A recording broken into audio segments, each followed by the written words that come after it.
Yeah, it's here for enable my by Acroma TV. So that's why I best also subscribe to channel and or like video so am I. And then your video be at the mamo. Nina parliament, you could people of parliament and Afenyo Markins our minority leader. Wakeke be actually Ahiafo, the first deputy speaker of parliament. There Abembabin anywhere or no ana ewo. Nina say in parliament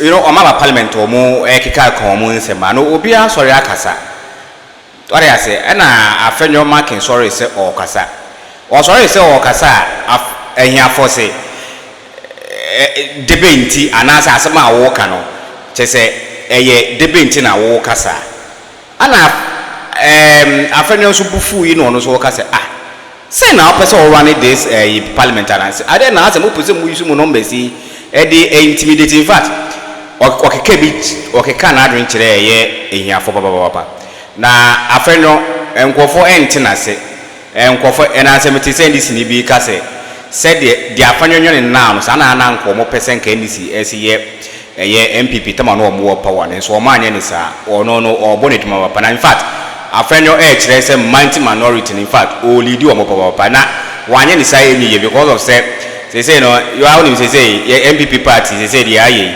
omo no na say omo ye ni daso into o man fight for say no omo ko internal elections into say no omo nyina any government ni so ana obi aye de ope for me nkasa enche mo ma yenko na yenkohwe video no aye na e course of parliament no. Speaker, first there is this issue of Mpox cases is on the rise according to the Ghana Health Service. As of November 25th, confirmed cases of Mpox. Honorable Minority Order Leader, under what order are you doing that? Mr. Speaker, is that where this parliament is heading to? No, because, Mr. Speaker, respectfully, if we this is where are commenting on the business statement. Speaker, I have been a majority leader before. I know I need to lay a foundation. Please, Mr. Speaker, let's not do it and you say contempt. On the next thing with that, we should all go for contempt. Please give me some space. I'm laying a foundation. A foundation for what? For the fact that, Mr. Speaker, if we bring the business statement is brought, it's for members to comment on the statement. In commenting on the business statement, they make input. They draw attention to matters that are in the country so that the leader of government business will now, if he finds it fit, programs a minister to address the matter, or the speaker will direct that this matter be considered. Mr. Speaker, that is what I know. So what is wrong with me bringing a matter up and requesting the majority leader that a minister be programmed to address the house on it? So listen to me first. I've been there before. I know the rules. Mr. Speaker, Ghana Health Service reports of a rising cases of Mpox. They give official figure to 880. They also talk about the infections spreading and urge the public to be very vigilant. Mr. Speaker, 25th of November, Ghana Health Service, yes, 25th November 2025. Mr. Speaker, on this call, since Ghana Health Service is advising members of the public to be vigilant and strictly observe preventive measures, including personal hygiene and early reporting of symptoms, I propose that this is not a matter that the public can easily appreciate without the people's representatives being part of it as equal stakeholders. On that score, can the majority leader program the Minister of Health to come to this house and brief the house and assist members of parliament with the necessary protocol so that MPs can relate to this when they get to their constituency? Mr. Speaker, Mpox infection rate rising is a serious matter, and this is coming from Ghana Health Service themselves in their database. They need us as stakeholders to help to deal with this matter. So, Mr. Speaker, that is my first call on the minister, local majority leader. Mr. Speaker, the second call is for the Minister of Agric.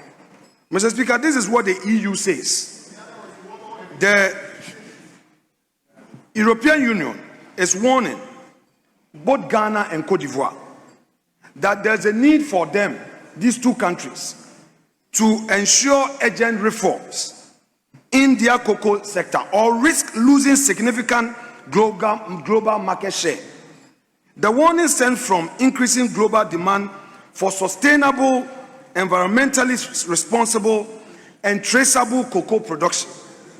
Key concerns include deforestation, poor farming practices, and weak compliance with sustainability standards. Mr. Speaker, I would want to again make a call on the majority leader to program the Minister of Agriculture. Mr. Speaker, in the budget, cocoa is a key area that drives the economy in terms of the revenue received from the cocoa sector.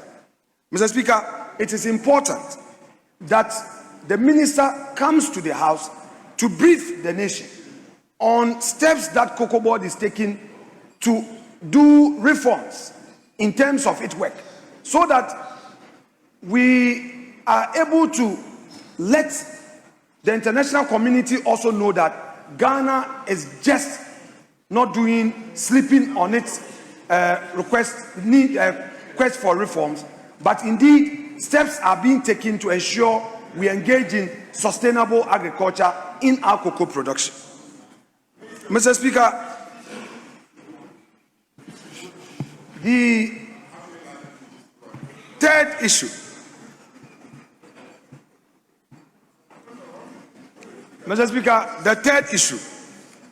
has to do with NHI. Mr. Speaker, last week there were media reports to the effect that there are growing concerns regarding service providers who have claims outstanding. Mr. Speaker, Health Insurance Authority itself reports that we have almost about 20 million Ghanaians who have signed on to the health insurance scheme. Mr. Speaker, if service providers are complaining of non-payment, what it means is that many of the people in the rural areas who otherwise will rely on health insurance will be driven away, especially in the private facilities.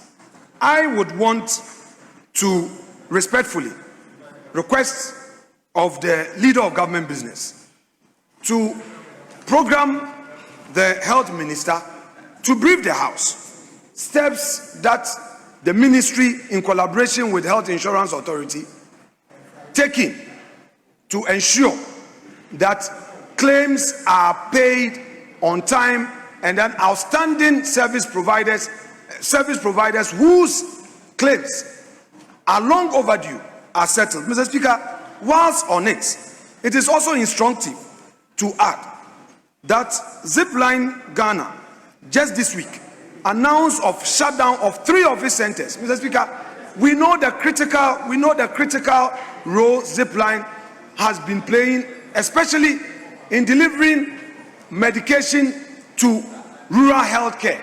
Mr. Speaker, they have announced that they've shut down because of over 170 million outstanding claims. Mr. Speaker, it is important that the Minister of Health is able to address this House regarding steps being taken to deal with it, because it's not those of us in the cities that will suffer from this shutdown. It's those in the rural areas who otherwise will need emergency medical care. And if there is blood, the need for them to get blood transfusion as quickly as possible is one of the reasons for bringing in Zipline. Mr. Speaker, my last point. The Honorable Acting Defense Minister a Minister of Finance, came to brief us on the matter of the Elwak disaster, where 8 young Ghanaian ladies, girls, lost their lives as a result of the stampede that took place when they were there on this recruitment exercise by the Ghana Armed Forces. Mr. Speaker, the minister promised a follow-up. Mr. Speaker, the minister promised a follow-up. May I know from the leader of government business if the acting defense minister can be programmed to share with us steps being taken by government in assisting the families in the funeral of these Ghanaian girls who lost their lives, and whether government has in place any compensation package for their surviving dependents. Because, Mr. Speaker, the reports were that there were some difficulties, that arrangements were not sufficient to enable a smooth exercise to be undertaken.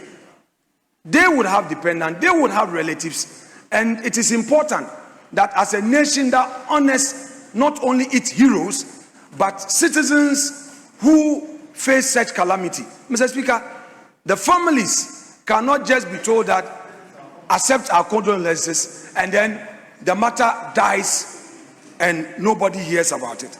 Mr. Speaker, that said, I come to our order paper today, page 11, motion 29. Mr. Speaker, since June, this motion that I moved regarding the many Ghanaian youth who were dismissed from their workplaces, that a ruling was made and I filed an appeal for a review. Speaker admitted the motion. I moved the motion. It was seconded. A contributor from the majority, Honorable Dafia Meko, had his bite on it.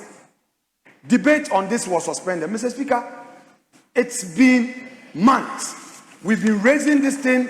They keep advertising it. Mr. Speaker. So, Honorable Minority Leader, what we are drawing my attention to, once the motion has been programmed on the order paper, what exactly do you want the business committee to do? Mr. Speaker, I am drawing attention to the fact that though it gets advertised, but we never get to take it. The minister, the leader of government business, drives public business in this house. He drives public business in this house. I am not the one who drives public business. I'm therefore bringing that to his attention, that each week it is programmed, we are unable to take it. Today is Friday. Is it going to be business as usual? Because, Mr. Speaker, time is of the essence. We are talking about the livelihood of over 10,000 Ghanaian youths who have been taken away, who have been sent home. They've lost their employment. They've lost their livelihood. And, Mr. Speaker, we as the people's representatives must be seen to be active. If a motion my is on questions this still remain order unanswered. paper for what exactly months. Do you want the Mr. Speaker, business committee? I want the leader of government business committee to the do. leader of government business who heads the business committee to facilitate the taking of this motion so that Mr. Speaker can make a determination on it. So because we must have a finality. What aspect of it do you want to be captured by the business Mr. Speaker, statement the that has aspect not that been it captured? always appear in the order paper and nothing is done. Each week it is programmed. It's part of motions programmed for ensuing week and nothing happens. And it's been so since June 13th. It's been so since June 13th. And we keep raising this matter. If I don't raise it, I will be told that I slept on my right. I will be told that I came to equity as an indolent stakeholder. I want to come to equity with my eyes open. So I don't want to be quiet. We raise it when we get into conclave. We raise it when we get on the floor and nothing happens. So, Mr. Speaker, I'm doing so in good faith. And if the leader of government business is minded, we may take it today, or if it would not be able to get us done, take it today, then when we come next week, Tuesday, we should be able to take it. Mr. Speaker, on that score, I would want to rest my case, because I had mentioned already. Which one? But you can take it. Mama Pat, you can. Mr. Speaker, if you permit, my deputy just brought this market fire, the Cantamanto, and the Kumasi Techiman. Mr. Speaker. Honourable member, I earlier ruled on that. Okay. So once you are done. Oh, Mr. Speaker, yes. On this market matter. Very well. On this matter? Yes. Very well. My deputy leader brought it up, so I felt I should. Earlier ruled I don't know, that Mr. matter. Speaker. Mr. Speaker, most respectfully, you said you had ruled on it, and I said the deputy leader just came, so maybe he didn't know. So that's okay. We don't need to. Very well. Yes, you just said you've ruled. That's okay. Yes, Honourable Majority